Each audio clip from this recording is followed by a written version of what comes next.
In today's video, I'm going to teach you how to set up auto-reply in your Gmail account.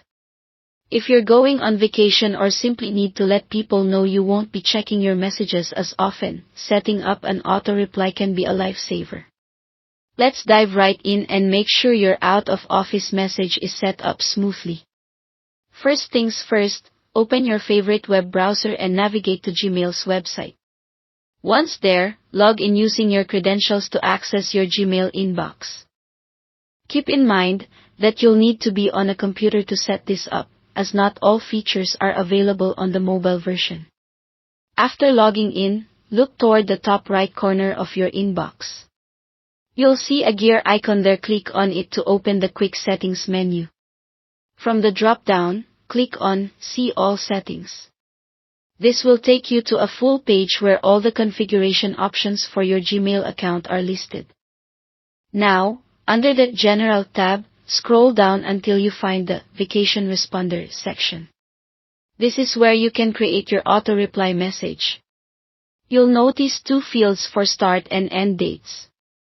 The start date is the day your auto-reply begins.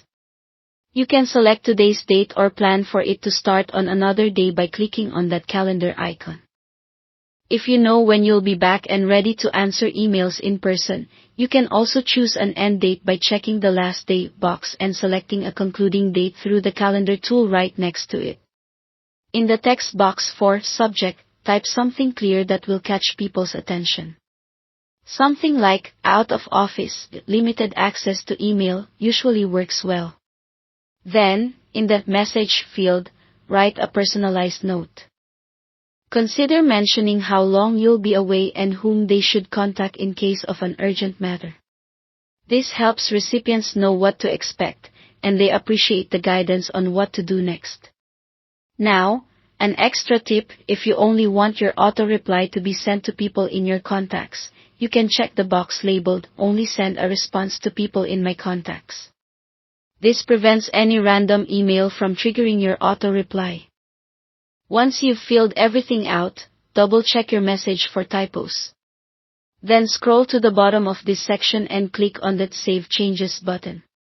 Your auto-reply is now set up and will automatically respond to any incoming messages during your specified times. If you want to check that it's active, you should see a yellow banner across the top of your Gmail telling you that the Vacation Responder is on. And there you have it, a complete guide to setting up an auto-reply in Gmail. It's simple, yet incredibly effective for managing communications, especially when you're taking time away to recharge. Remember, you can always go back to the same settings page to deactivate or update your message whenever necessary. Thanks for watching, and have a wonderful day.